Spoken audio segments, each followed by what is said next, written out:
ഒരിക്കൽ കൊടക് ബസ് സ്റ്റാൻഡിൽ വെച്ച് അതുങ്ങളെ അമ്മ അവനെ പറ്റിച്ചതാണ്. ഇപ്പൊ വരാന്ന് പറഞ്ഞ് 3 കുട്ടികളെയും അവന്റെ കയ്യിൽ ഏൽപ്പിച്ച് അവർ സ്ഥലം വിട്ടു. കുട്ടികളെ കൊണ്ടവൻ പുലരുവോളം കാത്തിരുന്നു.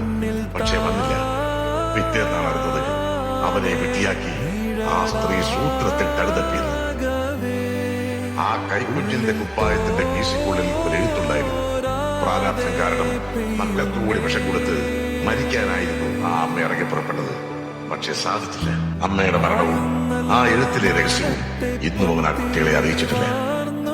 കുട്ടികൾക്ക് അനാഥത്വം തോന്നാതിരിക്കാൻ അമ്മ എഴുതിയ ആ എഴുത്ത് ഉടമ്പടി പ്രമാണമായിട്ട് അവൻ സ്ഥാപിക്കും. ആ കുട്ടികളുടെ സന്തോഷത്തിനായി മാസത്തിലൊരിക്കൽ കാശ് മുടക്കി അവൻ കോടീശ്വരനാകും. അതൊക്കെയാ ആ പടച്ചോന്റെ തമാശകൾ.